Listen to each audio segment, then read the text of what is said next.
Você se lembra de mim? Não, não sei quem é você. Sei apenas que é o homem da minha vida, um homem bom. Depois contarei como foi o dia em que a vi pela primeira vez. Agora vamos comer alguma coisa e descansar. Ela sorriu agradecida, deixando as lágrimas rolarem pelo rosto. Assim fizeram. Alimentaram-se bem, dormiram pouco, mas profundamente. Estrela, ou Clara, acordou e ficou observando como seu salvador era lindo e como roncava alto. Theodore estava muito feliz. Estavam ambos felizes. Maricota não acreditou na história do marido e, logo que ele se ausentou, passou a segui-lo. Queria saber como era aquele trabalho de evitar a fuga de escravos. Viu quando ele foi até a casa grande e, munida de coragem, resolveu entrar. Conhecia bem a casa, que tinha vários cômodos, mas não sabia onde estava o marido. Entrou e seguiu até a sala de jantar, recostou-se em uma rica cristaleira e começou a chorar. Por que seu marido estava fazendo isso se eram tão felizes? Por que os homens faziam essas escolhas?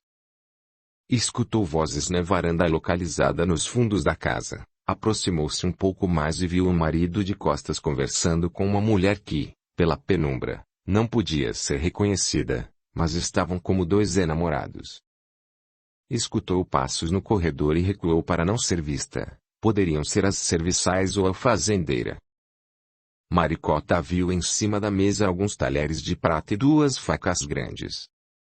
Ainda chorando, pensou. Vou dar um fim nisso. Mas uma voz interior insistia para que ela voltasse para casa, que não deveria agredir ninguém. Mesmo assim, pegou uma faca. Não aguento mais esta situação. Hoje resolvo tudo, pensou. Foi para o quarto do casal e escondeu-se nas longas cortinas ao lado do armário de roupas. Depois de certo tempo, estranhou que o casal não tivesse ido para a cama e foi verificar. Não estavam jantando, onde estariam? Começou a procurá-los por toda a casa e não os encontrou. Nervosa, lembrou-se do quarto das escravas. Desceu a escada, virou à esquerda e viu o quarto totalmente escuro. Ficou um tempo com o ouvido colado à porta, mas não escutou nada. Tentou abri-la, porém estava fechada. Teve então a certeza de que os traidores estavam lá. Chorando, revoltada, voltou para casa com a faca e ficou esperando pelo marido. No momento aprazado, o capataz foi avisar as escravas, um pouco antes do amanhecer, e diante do que encontrou entendeu que a invasão daquela vez estava ligada ao rapto de Estrela. Imediatamente, foi chamar o capitão do mato e seus capangas, que residiam em fazenda próxima, pois ela poderia estar por perto. Levou-o até ao local onde vira as marcas dos cavalos da outra vez e, por sorte, as marcas tinham se repetido. Agora era seguir as pistas. João deu a descrição física de Estrela e avisou que poderiam ser dois raptores, como da outra vez. Bastavam 4 soldados bem armados, mas com cavalos ágeis, pois as pistas poderiam ser prejudicadas pelo trânsito de outros animais durante o dia naquele trecho da estrada. O preço da recompensa seria discutido depois com o fazendeiro. O importante era a urgência para a recaptura da moça e a apreensão dos raptores. João chegou em casa e começou a se explicar para a mulher, que o aguardava. Você não gosta que fiscalize os escravos à noite, mas hoje, veja como tenho razão. Mesmo ficando na espreita a noite toda, a Estrela fugiu. Está vendo? A gente tem que ficar tomando conta dessa gente, não podemos descuidar um minuto. Bustamante vai ficar louco de raiva. Justo a Estrela, que ele gostava e queria para ele. Não sei como ela conseguiu fugir. Com os olhos vermelhos de tanto chorar, a mulher gritou. Pare de falar mentiras, que não sou boba. Pensei em te matar, mas vou deixar para outra pessoa fazer isso, vou contar tudo ao coronel. Não esperava isso de você. Devolva isto, e mostrou a faca em cima da mesa. João reconheceu o talher de prata e viu que ela não estava mentindo, estivera na casa grande, e o marido traído poderia matá-lo. Maricotinha, você ficou louca. O que é isso, meu amor? Não me chame de meu amor, que não sou seu amor e não quero você nesta casa. Quando o coronel voltar, terei uma conversa com ele, prepare-se, pois ele andava desconfiado e agora, com o que descobri, as coisas ficarão piores para o seu lado. Se não quiser morrer, diga com quem estava e saia da fazenda antes de coronel chegar. Sempre que o homem viaja você faz a mesma coisa, com as mesmas desculpas. Não tem vergonha? Estava jantando com uma mulher que não reconheci, mas não poderia ser escrava, pelo luxo do lugar. João entendeu que era seu fim. Começaram a discutir com violência, e ele pegou a faca e pulou como um gato em cima da esposa, que soltou um grito desesperador. Segurando-a pelo pescoço, imobilizou-a, mas ela era forte e não se intimidava. Ainda teve tempo de dizer: Maricota, eu te amo, me perdoe. Preparou-se para esfaqueá-la e entraram em luta corporal, mas ela reagia com bravura. Neste exato momento, Rosa apareceu na porta da casa do capataz e gritou: João, Dona Belarmina pede que venha com urgência. Como não obteve resposta e escutou gritos, entrou e viu o capataz em cima de Maricota com a faca na mão. Socorro! Socorro! Gritou ela desesperada. A luta foi suspensa, e João, envergonhado, colocou a faca na mesa. Quer apoiar o canal? Seja membro. Deixe o seu gostei, compartilhe, e se inscreva. A gratidão é o caminho da evolução. Capítulo 11. Fuga. Clara dormiu pouco. Teodoro, que estava cansado, acordou somente na hora do almoço. O capitão do mato estava a caminho, confundiu-se um pouco com as patas dos cavalos próximo da cidade, perdeu tempo, mas tinha boa experiência e estava no rumo certo.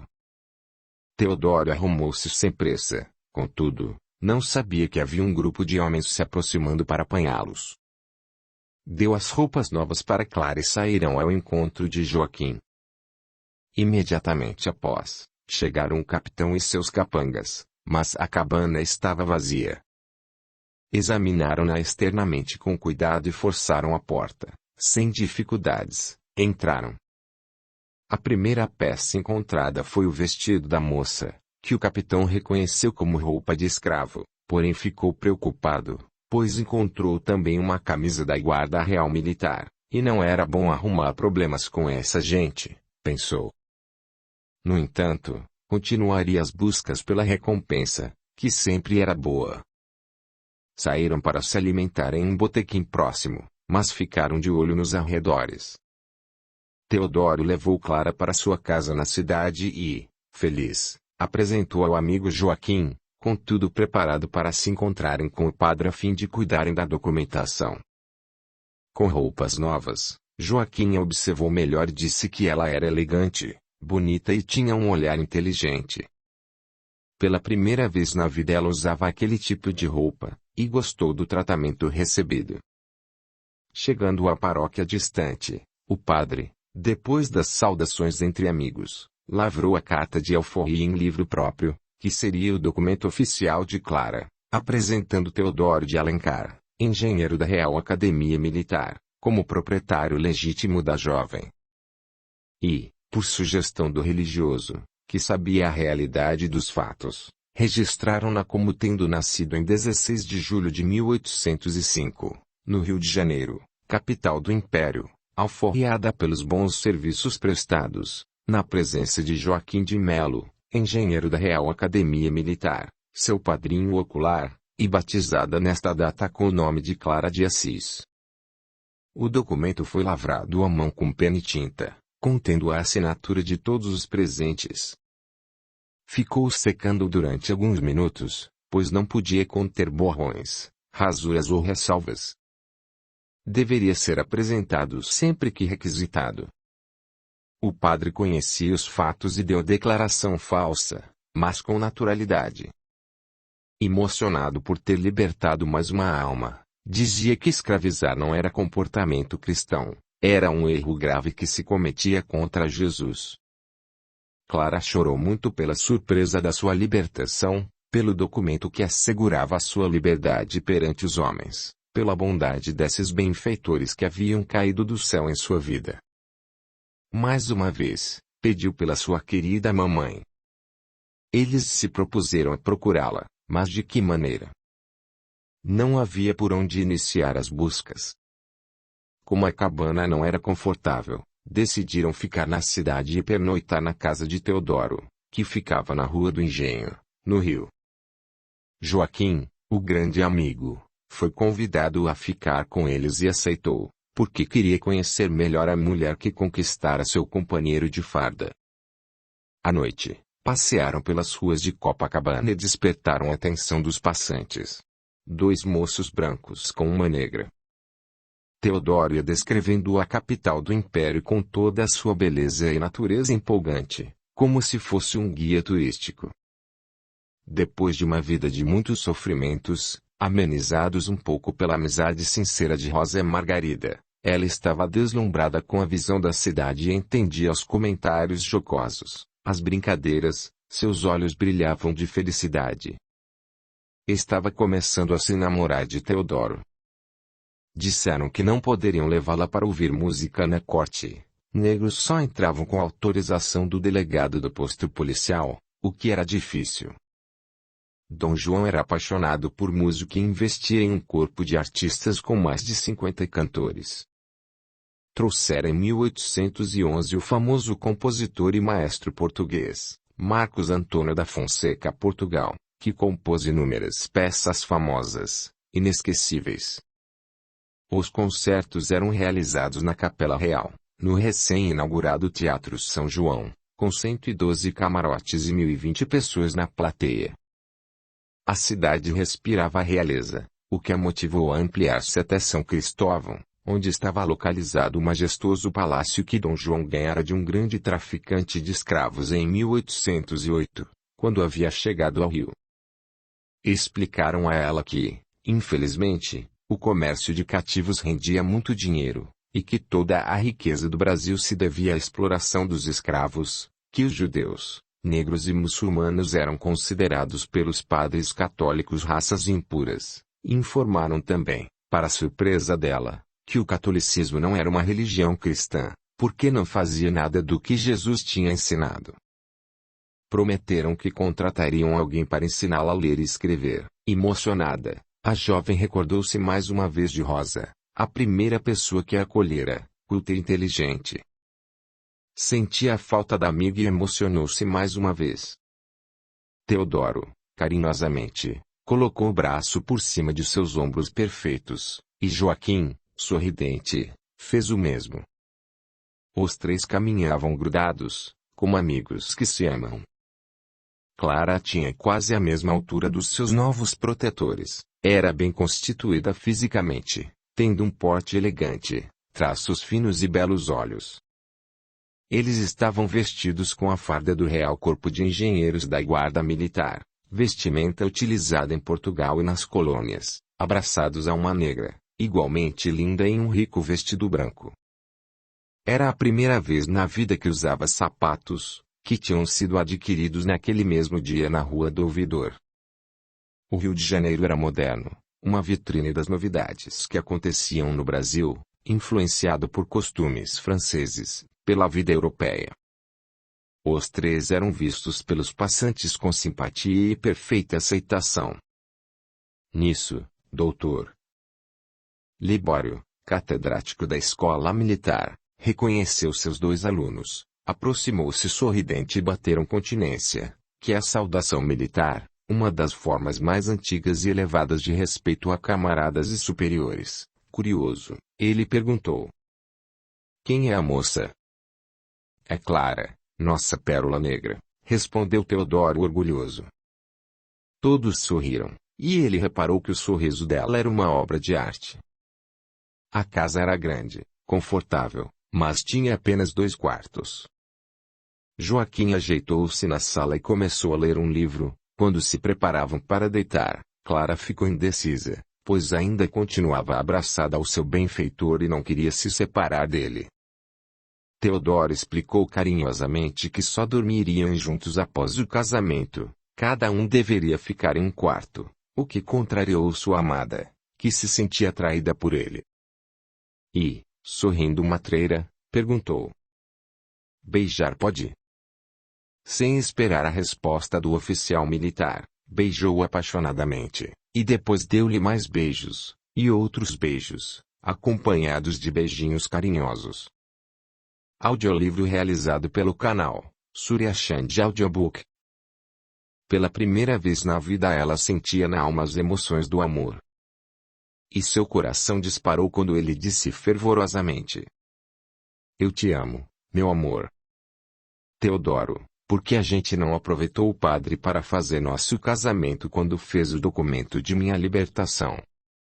Tudo tem o momento certo, quando você voltar de Minas nos casaremos.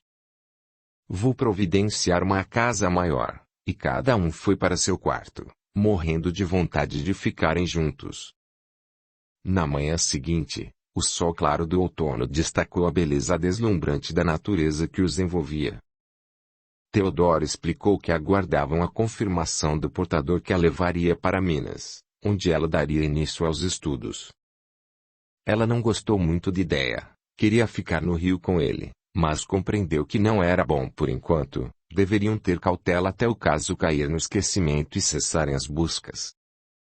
Capítulo 12. O retorno do coronel. Bustamante aproveitara bem as noites no Rio em companhia do amigo Benevides. Divertira-se como nunca e aproveitara a amizade com o conde Burgos, oficial da alfândega, mas no caminho de volta para casa pensava nos problemas que o aguardavam. Imaginava a conversa franca que teria com a esposa, que poderia resultar na dissolução do seu casamento. Ela precisava confessar quem era o pardal que estava abicando sua horta. Pensava em separar-se. Muitos faziam isso depois de certa idade. Os filhos encontravam-se distantes e não iriam atrapalhar, mas aquilo teria repercussões familiares, sua mulher seria execrada publicamente. Quando chegasse à fazenda, antes de qualquer coisa, iria chamar Estrela para o escritório. Não aguentava mais essa separação que durava uma eternidade. Era um compromisso que vinha adiando e agora resolveria a qualquer custo. Não conseguia afastá-la dos seus pensamentos. Divertira-se muito na casa de Annie, mas nenhuma daquelas mulheres se comparava à sua linda garota negra, que lhe custara os olhos da cara. Observava os raios de sol por entre as árvores, a beleza do caminho, as lindas folhagens que envolviam os galhos, as flores, a brisa refrescante, o canto dos pássaros, e calculava o tempo para chegar. Tinha pressa. Só faria uma parada rápida para dar água ao cavalo e continuaria com a maior velocidade possível. Precisava chegar logo, encontrar-se com Estrela, sentia pulsar nele todas as energias de um jovem romântico. Como ela estaria? Será que pensava nele também? Entrou na fazenda a todo galope, como um raio, e foi direto ao escritório. Abriu a gaveta e guardou os papéis que trouxera da alfândega. Todos viram sua chegada, mas ninguém saiu para recepcioná-lo, ou melhor, esconderam-se, cautelosos. Nisso um gemido de dor de um negro que estava sendo torturado cortou o ar, e o grito repetiu-se outras vezes, mas ninguém se importou, já era rotina, estavam acostumados àquilo, e hoje o coronel tinha problemas maiores que a dor desse cativo. Escravo insolente, pensou Belarmina. Tinha que gritar logo agora. Invadiu o escritório do marido, sentou-se e falou apressada. Precisamos conversar sobre algumas coisas. Nervosa, nem o cumprimentou. O fazendeiro, distraído com suas arrumações, não percebeu o estado da esposa, que repetiu. Bustamante, precisamos conversar. O que a preocupa? Não pode esperar. Aconteceram algumas coisas na sua ausência que preciso falar com urgência. Pois então fale. Está com pressa? Fale. Ele pensou que ela estivesse com problemas de consciência e queria confessar a traição. Na primeira noite em que você viajou, Maricota descobriu que João estava com a Estrela. O João com a Estrela. Se tivessem dado um tiro de canhão na sala, o choque do coronel não seria maior. Ficou alguns segundos com os olhos saltados, quase fora das órbitas, pálido e mudo. Conte-me como foi, disse trêmulo. Não minta para mim, implorou o fazendeiro, esquecendo-se do pardal. Você sabe que não minto. Quando você viajou, à noite João disse para Maricota que iria observar a senzala para evitar fugas, mas veio sorrateiramente para a casa grande, subiu a escada e foi para o quarto onde Estrela o esperava. As outras duas escravas estavam em outro quarto e não perceberam nada. Maricota ficou desconfiada, seguiu o marido e viu os dois. Retornou desesperada para casa e esperou João com uma faca para matá-lo. Atracou-se com ele, mas Rosa, que passava por ali, ouviu os gritos e acabou com a briga, que terminaria em sangue. Estrela, escrava sem juízo, aproveitou a confusão e fugiu. Eu mesma, depois que os ânimos se acalmaram, pedi a João que chamasse o capitão do mato para capturá-la. Ele foi e ainda não voltou.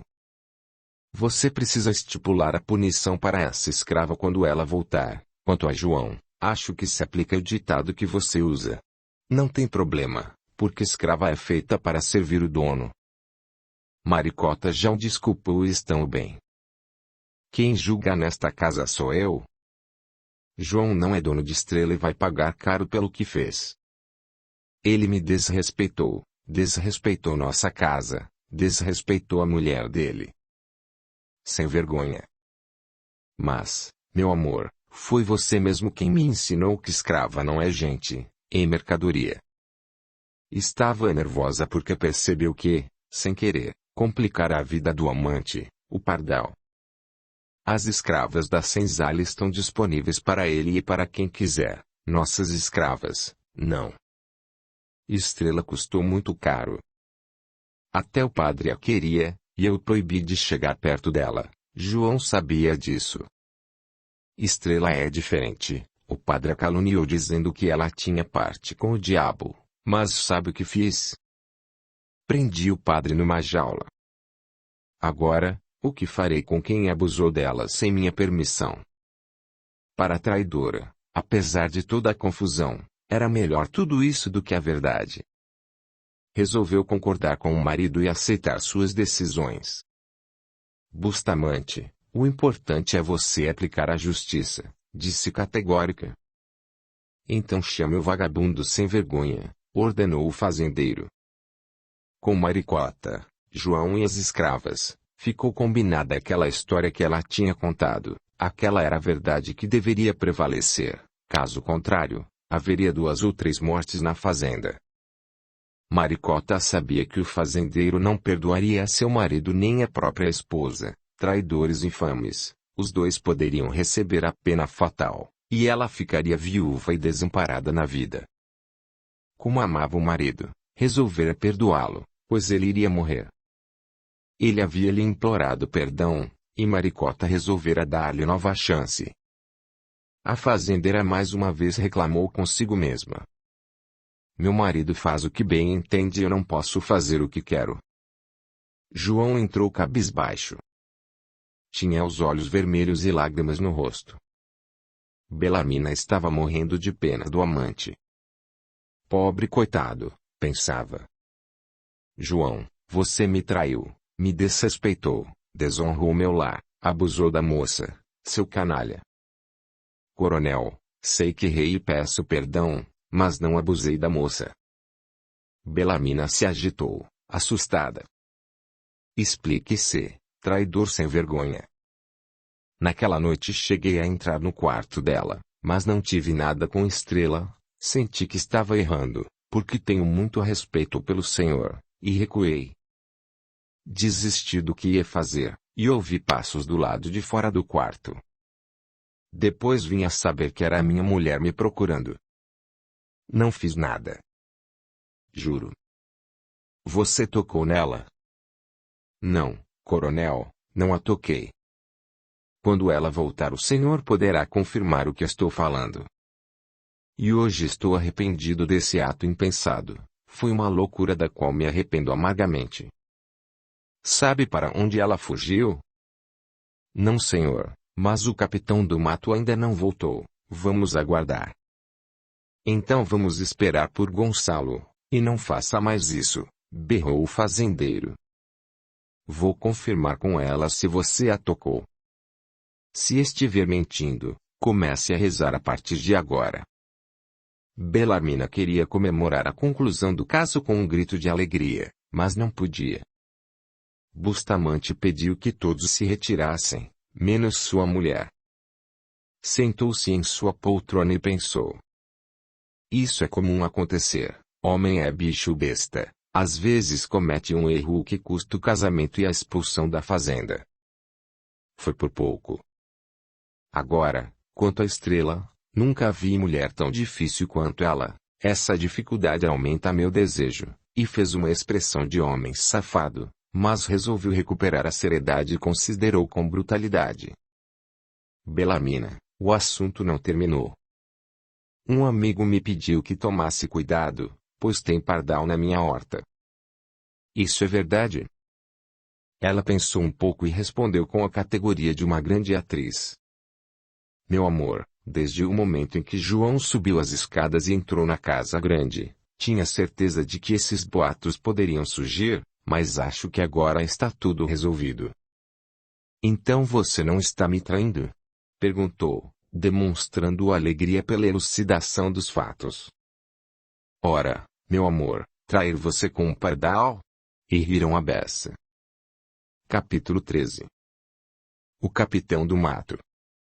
Teodoro recebeu o amigo, pessoa de sua inteira confiança, que sabia a grande responsabilidade que assumira. Tinha aceitado levar Clara para o arraial de Santo Antônio do Ribeirão Santa Bárbara, lugarejo que ficava na rota de passagem entre a corte do Rio de Janeiro e as minas de Minas Gerais, caminho do ouro e dos diamantes, nos pés da imponente Serra do Caraça. Teodoro não poderia acompanhá-la nessa viagem. Realizava trabalhos importantes para a corte. Um deles era a planificação da cidade para o projeto de arborização que seria iniciado. O plano era buscá-la nas Minas Gerais depois de 6 meses, para que ficasse definitivamente no Rio. Enquanto isso viveria como escrava liberta, com as condições estabelecidas por seus protetores, sendo que uma delas era a contratação de um professor particular para dar início aos seus estudos. Eles não tinham interesse em voltar à cabana, mas alguém lembrou que lá haviam ficado algumas coisas que tinham sido compradas e poderiam ser aproveitadas por ela, apesar de estar com o enxoval completo, inclusive com cremes e perfumes franceses. Teodoro percebeu que Clara não gostara da ideia de voltar à cabana e perguntou: O que foi? Parece que de uma hora para outra você perdeu a alegria.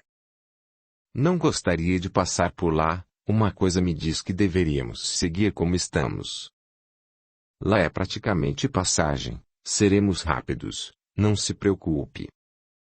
Ainda é cedo. Foram preparados 2 bons cavalos para a longa viagem. Com o mapa e as anotações saberiam onde parar para reabastecer as forças, dar água para os animais e apreciar a linda paisagem.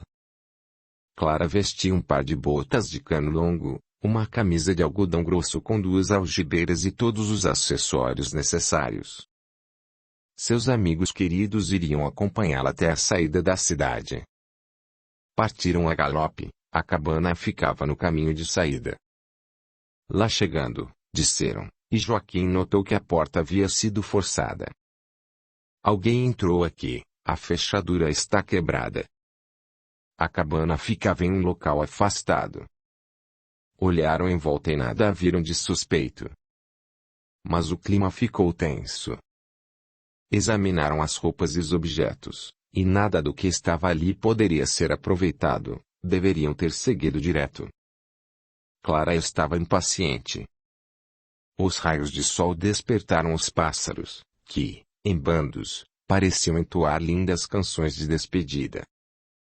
Joaquim, esquecido da pressa, seguro de si por ser militar valente, insistiu para um chá de despedida. Separou as xícaras e fizeram uma solenidade divertida, mas triste. Era uma separação provisória, mas ainda assim uma separação.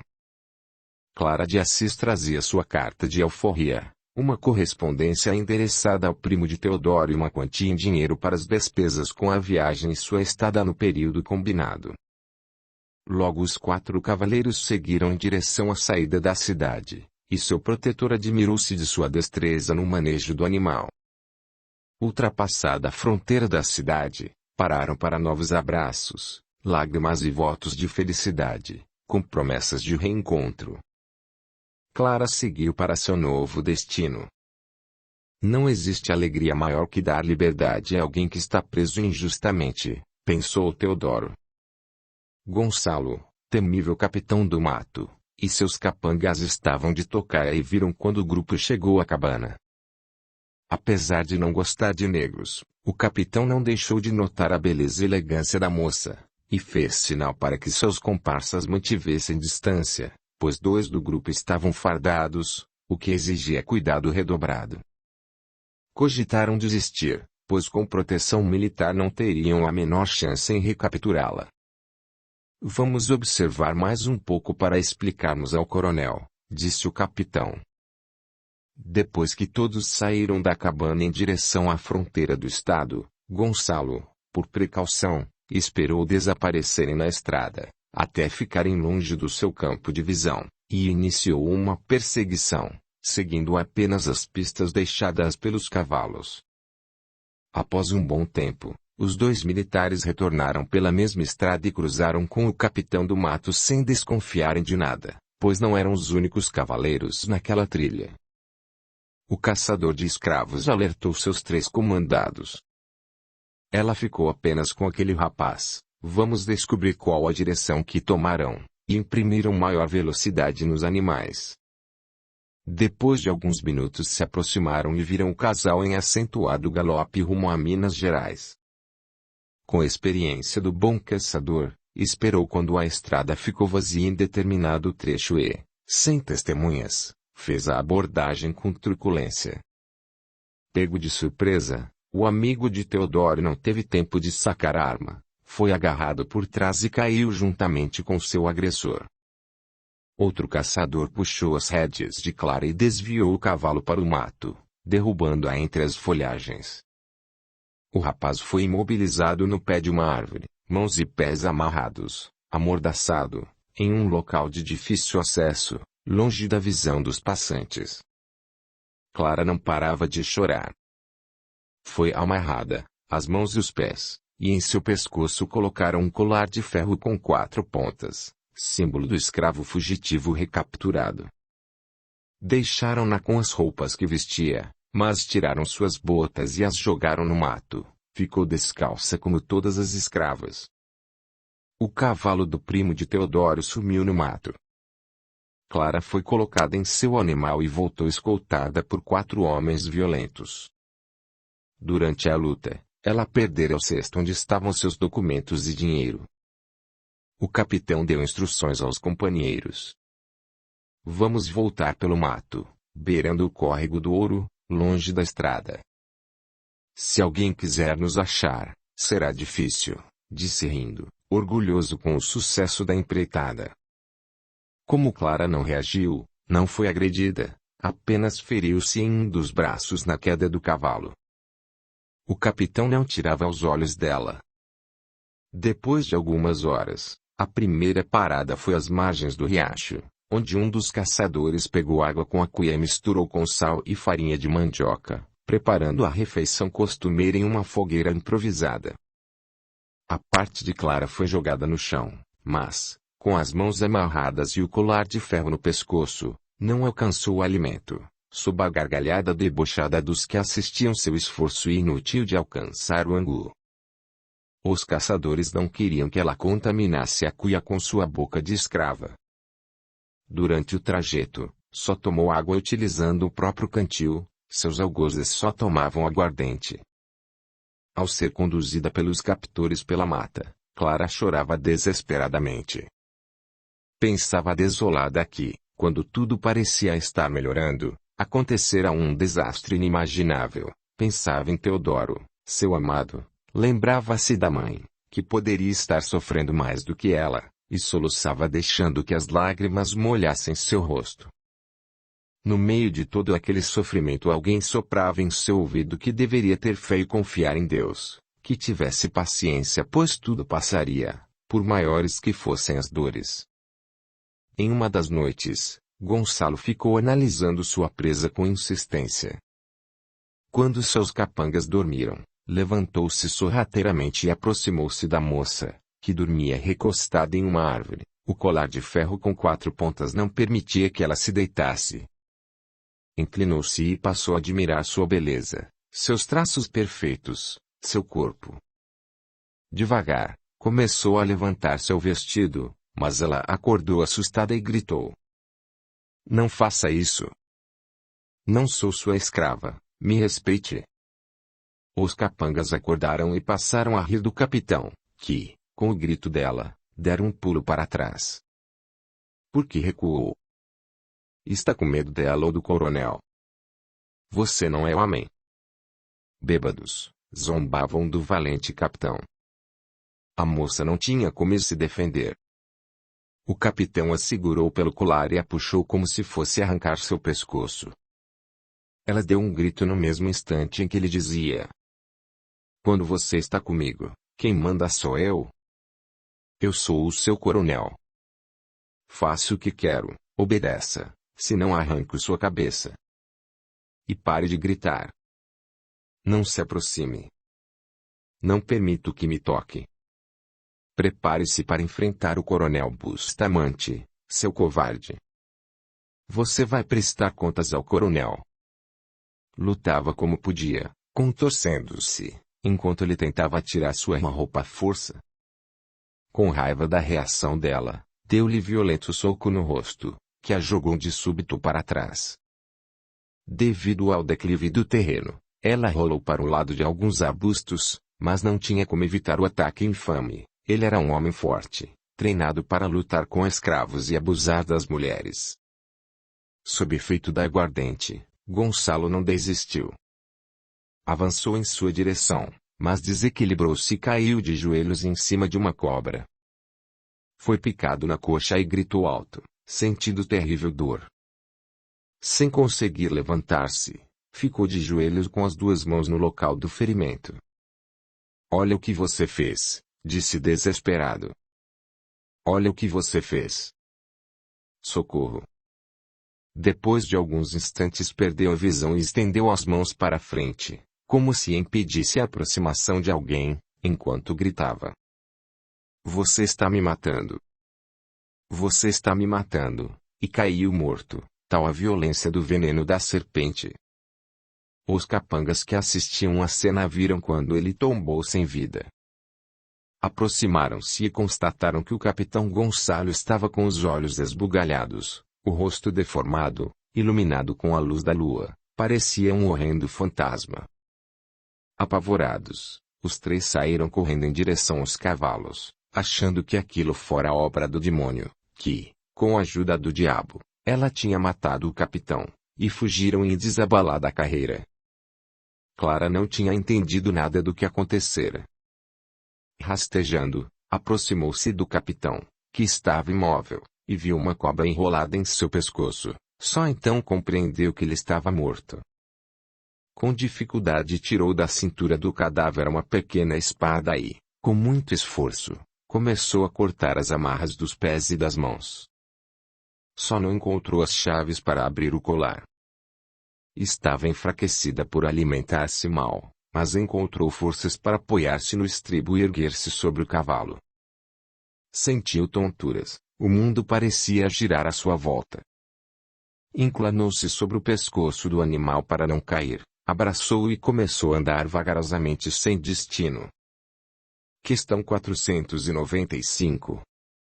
Deveríeis conhecer melhor essa verdade. Quantas vezes ela vos ajudaria nos momentos de crise? Quantas vezes ela vos salvaria dos maus espíritos? Todavia, no grande dia, este anjo de bondade terá frequentemente de vos dizer: não te disse isto. E não o fizeste. Não te mostrei o abismo. E aí te precipitaste. Não te fiz ouvir na consciência a voz da verdade. E não seguiste os conselhos da mentira. Ah! Interrogai vossos anjos guardiães, estabelecei entre eles e vós essa ternura íntima que reina entre os melhores amigos. Não penseis em esconder-lhes nada, porque eles têm os olhos de Deus, e não podeis enganá-los. Resposta de São Luís e Santo Agostinho, O Livro dos Espíritos. Capítulo 14. A volta dos caçadores. Os três capangas chegaram à fazenda depois de uma viagem extremamente cansativa. Comunicaram ao capataz todo o ocorrido. Que a escrava havia enfeitiçado o capitão do mato, que ele queria atacá-la a qualquer custo, que ela havia gritado e ele caíra morto instantaneamente, tombara como uma pedra, provando que ela tinha parte com o diabo. O capataz lembrou-se de que o padre queria levá-la para ser julgada pela Santa Inquisição. Chegaram até a fazer uma jaula para transportá-la, mas o coronel não permitira que ela saísse da fazenda. O padre tinha razão, deu no que deu, pensou. Calcularam a distância e o tempo da viagem, e acharam justo voltar ao local da tragédia para enterrar o capitão e recuperar a escrava, que estava amarrada, não tinha por onde escapar. Dos três capangas, só um mostrou-se mais corajoso e aceitou voltar. Os outros dois estavam com medo. Esse caçador de escravos foi orientando o capataz.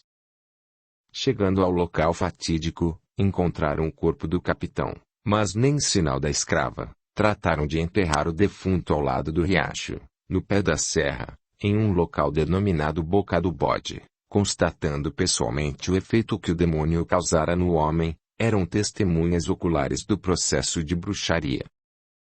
Não vou procurar essa mulher nem morto, disse o corajoso caçador. O ataque daquela mulher é mortal. João concordou, impressionado com o que encontrara, afinal, Gonçalo era um homem forte e extremamente experiente. Preocupado, ordenou: vamos voltar para a fazenda e comunicar ao coronel sobre o acontecido.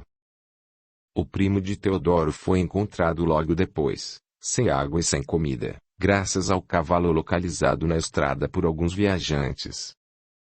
Como o animal era bonito, usava uma sela inglesa moderna, isso era sinal de que o dono era alguém importante. Saíram a procurá-lo, desconfiados de que o nobre cavalheiro fora assaltado e abandonado em algum lugar por ali. Foi o próprio cavalo quem os levou até aquele ponto na floresta onde o moço estava amarrado e desacordado. Socorreram-no da melhor forma possível, recolhendo também algumas malas e cestos que encontraram espalhados pelo caminho. Depois de algumas horas, bem alimentado, apresentou melhoras. Agradecido, disse que poderia seguir sozinho e ofereceu recompensa aos bondosos viajantes, que não aceitaram, mas estranharam. Não levaram seu dinheiro? Não. Levaram apenas uma negra que estava a seguindo comigo para Minas. Após certo tempo de cavalgada, amarrou o cavalo no portão de madeira da casa de Teodoro, e parou uns instantes antes de entrar, pensando em como daria a notícia, pois sabia o choque que causaria. A jovem era muito querida. Depois das tristes informações, entregou o cesto com os documentos, o dinheiro e as malas com as roupas. Teodoro ficou pálido, estarrecido com a terrível tragédia, e quem acompanhou sua aflição achava que ele não sobreviveria. Naquela época, homem não chorava, ainda mais sendo militar, mas a dor era tão grande que ele não se controlou. Chorou o dia inteiro sentado na poltrona da sala, com um lenço na mão, olhando para o vazio. Não aceitou alimentar-se e não respondia quando perguntavam. Estava penalizado com a situação da jovem escrava. Como pode uma moça, por ter a pele negra, sofrer tanto assim? Pensava. Foi o amigo Joaquim, mais uma vez, quem o tirou daquela situação lamentável. Teodoro, meu amigo, vamos continuar lutando com garra. Quando morre um soldado, não acaba a guerra. As armas, companheiro. Nosso objetivo é nobre, Deus está do nosso lado. Hoje mesmo vou pedir que os caixeiros viajantes investiguem se ela chegou bem e como está. Levante-se, segundo tenente. Nos momentos difíceis é que demonstramos nossa força. Não vamos recuar. A luta. A vitória. Falou com tal ênfase, que Teodoro pareceu despertar. Bateu as duas mãos nos braços da poltrona e levantou-se decidido. Estou arrasado, estou triste, mas não recuarei. Vamos continuar. Agora a libertação dessa mulher, se ela estiver viva, é questão de honra. Custe o que custar, não vou desistir. Vamos à luta. Depois de analisarem os fatos, decidiram que em primeiro lugar deveriam saber notícias dela. Teodoro impaciente cogitava invadir a fazenda e retirá-la à força, com o uso de armas, caso estivesse sendo torturada. Para começar imediatamente a investigação, no dia seguinte, o caixeiro partiu para o engenho. Mesmo não sendo seu dia de visitas, iria inventar alguma desculpa para obter notícias de Clara. Ele também estava muito preocupado, sentia a pena da infeliz garota. Quando estacionou sua bela carroça de comerciante bem-sucedido no pátio da casa grande, foi recepcionado por Rosa. Hoje não é o seu dia, a patroa não poderá recebê-lo, e está muito ocupada. Queria mostrar os produtos que recebi de Paris. Se oferecê-los em outra fazenda não sobrará nada para vocês. Quero privilegiar Dona Belarmina, que sempre foi excelente cliente. Ele não mentia, ela comprava bem mesmo, e o importante é que estava sendo recebido por Rosa. Procurava remexer o interior da carroça em busca de alguns vestidos. Enquanto isso, perguntou: Você tem notícias daquela sua amiga que fugiu? Como você sabe que ela fugiu? Certos comentários correm com velocidade e me preocupo com os bons clientes. Sua patroa gostava da moça, sempre falou bem dela. Não temos notícias, quer dizer, temos mas não temos. Foi localizada, mas o capitão do mato que a encontrou morreu e foi enterrado lá mesmo, na boca do bode, e ela fugiu de novo. Meu Deus! O que houve? Perguntou fingindo espanto. Exatamente o que você ouviu. Quando o capitão Gonçalo morreu, ela fugiu e não sabemos mais nada. Também estou preocupada, gostamos muito dela. Onde será que ela está? Pode estar perdida no mato. Ninguém vai procurá-la. Estão com medo. Dizem que o diabo a protege, ninguém quer saber dela. Os capangas voltaram apavorados. Você acha que ela fala com o diabo? Perguntou, para esticar a conversa. Que nada. É um doce de garota. Isso é boato que inventam. Espere aí que vou chamar sua cliente preferida. E o que acha o Coronel Bustamante? Está triste, desconsolado. Era apaixonado por ela desde quando a comprou e não acredita no que falam, mas o capitão morreu mesmo e foi enterrado pelo capataz. O coronel está acabado. Está com raiva do mundo e se vingando cruelmente nos escravos da fazenda, exigindo cada vez mais dos trabalhadores, açoitando, torturando, maltratando, como se tivessem culpa.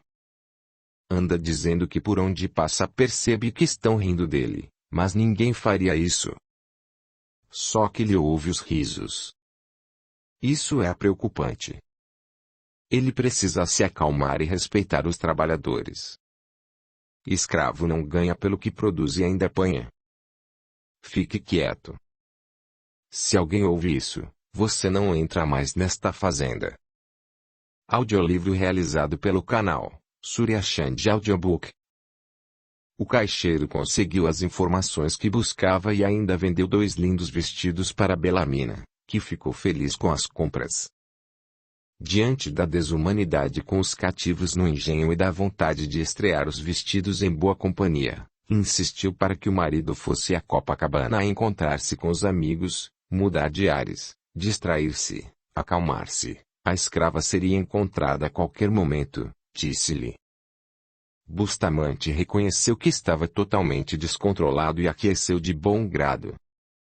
Com a viagem aproveitaria para avisar os amigos do infeliz desaparecimento, para que a fugitiva não fosse comprada por algum fazendeiro desavisado, e quem sabe pudesse contratar no Rio outro capitão do mato mais eficiente. Pensando nisso, publicou na Gazeta do Rio de Janeiro o seguinte anúncio. Escrava fugida, fugiu da fazenda Santa Rita, Engenho do Norte Fluminense, de propriedade do coronel Bustamante, uma jovem negra, muito bonita, trazida de Angola, traços pelos irregulares, dentes alvos irregulares, corpo e estatura regular, rosto fino, boca fina, olhos vivos, fala mansa, não é rebelde, sabe trabalhar na casa e realiza belos cozidos. Quem aprender, ou dela der notícia certa, será bem gratificado, além das despesas que fizer. Protesta-se igualmente com todo o rigor da lei contra quem a tiver acoltado. Capítulo 15. Clara e seu novo lar.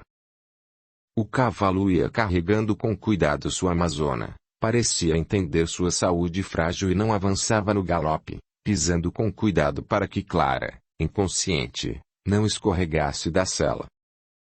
Depois de um dia de marcha, o zeloso animal estacou não muito distante de um grupo de negros armados de arco e flecha, caçadores de capivaras, que acompanhavam o leito do rio. Alertados pelo barulho macio dos passos do cavalo na relva, esconderam-se atrás dos arbustos, receosos dos capitães em busca de recompensa. Observaram de longe quando o belo animal estacou cansado, trazendo em seu pescoço uma jovem negra fugitiva. Parecia estar pedindo ajuda àquele grupo assustado. Após examinarem os arredores com cuidado, aproximaram-se e, ao tocarem no braço de Clara, ela tombou, mas em um gesto rápido aquele que parecia ser o chefe do grupo segurou-a, impedindo que caísse com o perigoso colar de ferro. O animal ainda permaneceu um bom tempo parado, antes de afastar-se e matar a sede no rio, enquanto Clara era socorrida com presteza. Seu colar de ferro mostrava sua dolorosa condição, e todos ficaram compadecidos com sua dor. Após os primeiros socorros, foi carregada para o quilombo da Cruz, incrustado com a segurança nas entranhas do morro próximo, com suas casas armadas de barro, bambu e sapé. Era uma pequena aldeia com 10 famílias e mais de 40 crianças e adolescentes, que viviam da caça e da pesca, da plantação de mandioca, hortaliças, legumes, e da criação de galinhas e porcos. Havia também gatos, cachorros e 2 macacos domesticados. Foi recolhida a uma cama improvisada, enquanto tentavam remover a marteladas o grampo que prendia seu colar, trabalho difícil, feito com cuidado, que demorou longas horas e feriu levemente seu pescoço. Clara permaneceu inconsciente por uma semana e se alimentou unicamente de água de coco. Acreditavam que ela não sairia daquela situação, mas alguns moradores que se comunicavam com os espíritos estavam seguros de sua recuperação. Depois de 7 dias, ela abriu os olhos lentamente e sorriu, surpreendendo a todos com a beleza de seu sorriso e o magnetismo de seu olhar. Em pouco tempo colaborava ativamente com as atividades da aldeia, um local onde todos viviam em perfeita harmonia, sempre temerosos de serem descobertos pelos caçadores de escravos. Esse quilombo era especial, havia nele uma única branca, a portuguesa Dona Otília, que se apaixonara por Tonhão, um negro forte e simpático que dançava ao som dos batuques. Ela era estudiosa, formara-se em botânica na Universidade de Coimbra, uma das maiores de Portugal, e resolvera tornar-se freira ingressando na ordem religiosa Companhia de Jesus, com os chamados jesuítas, que tinham como objetivo espalhar a fé católica pelo mundo. Aceitara mudar-se para o Brasil para catequizar índios, mas os jesuítas desviaram o foco depois de amealharem extensa fortuna, com fazendas de gado, olarias, engenhos de açúcar, grandes propriedades. Deixaram os índios de lado e construíram toda essa riqueza com a exploração desumana dos negros, o que a decepcionara sobremaneira, pois vira que o comportamento daqueles religiosos não condizia com os ensinamentos do Cordeiro de Deus. Residindo em um engenho de cidade próxima, de propriedade dos jesuítas, preparou a fuga de Tonhão, negro que estava condenado à morte pelo açoite, por ter furtado raspas de rapadura para os colegas desnutridos da senzala, e depois uniu-se a ele fundando em local estratégico o Quilombo da Cruz. Não permitia que a chamassem de freira, e sim de Dona Otília. Aplicou seus conhecimentos cristãos levando em consideração as práticas religiosas africanas, para não violentar a tradição dos negros, sempre ensinando sobre Jesus, suas parábolas, sua vida e seus exemplos. Ensinava que ninguém podia viver afastado do Mestre, deviam viver como Cristo vivia. Às vezes, quando estava introspectiva, saudosa, falava da amiga Benedita, que não pudera acompanhá-la na fuga. Contava que, se ela tivesse vindo, tudo teria sido muito mais fácil. Era uma escrava inteligente, amorosa, com bons conhecimentos que seriam úteis ali no Quilombo. Apesar dos sacrifícios naturais da vida naquela situação difícil, os quilombolas aprendiam a ler e a escrever, e conheciam inúmeras plantas medicinais. Todos, adultos e crianças, tinham seus deveres, exercendo alguma atividade importante para o bem geral. Tinham até biblioteca. Dona Otília, sempre que possível, ia até a Biblioteca Real, que possuía mais de 60.000 livros trazidos por Dom João VI de Portugal, e emprestava os que precisava para os estudos dos quilombolas. Naquele quilombo só não existia aguardente, o resto, tinha de tudo. Dona Otília vivia com Tonhão e não tinham filhos, tinham apenas os filhos dos outros, que ela amava como se fossem seus. Clara ficou hospedada em sua casa. Otília Vergueiro instalou no quilombo água encanada, captada de uma fonte localizada em posição acima do local onde estavam, e, pela força da gravidade, com bambus e troncos escavados, transportava a água até um ponto da aldeia, onde era utilizada para refeições coletivas, higiene pessoal e lavagem das roupas. Como estavam em uma encosta do morro, instalou banheiros em locais afastados, para evitar contaminações e doenças, que consistiam em um buraco no chão, cobertos por tábuas. Dava aulas de astronomia, mostrando os astros que eram visíveis em noites claras e estreladas, explicando a grandiosidade de Deus e sua existência. Eram aulas encantadoras, que deixavam as crianças com os olhos pregados no céu. Mãe Otília, era assim que a chamavam, como Deus sabe que estamos aqui. Ele sabe de tudo e está em todos os lugares, assim como mantém a lua no céu sem cair, e apontava a lua cheia. Ele também está dentro de você. A criança instintivamente colocava a mãozinha no peito, como querendo sentir Deus, e fala sempre com você. Comigo ele nunca falou. Todos riram na ocasião. Hoje, quando você atirou a pedra naquele passarinho, se arrependeu e o trouxe para ser curado, quem disse que você errou? Foi sua consciência. A consciência é a voz de Deus que fala com a gente. Deus está dentro dos brancos. Está em todas as pessoas.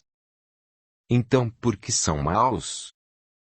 Deus fala com eles também, mas eles se recusam a ouvir. E sofreram por isso. Lembra-se de quando plantamos milho? Sim. O que colheremos? Milho. E quem faz o mal, o que colherá? A criança ficou muda, porque sabia das atrocidades cometidas pelos brancos. Apenas refletiu, fez cara de espanto, ensaiou um sorriso sem graça e ficou com pena daqueles homens. Otília entendeu o pensamento de seu aluno e completou. Somos todos filhos de Deus. A lei é igual para todos, tudo que você plantar, colherá, não se esqueça disso. A criança ficou cabisbaixa por uns instantes, pensando nos passarinhos que tinha matado.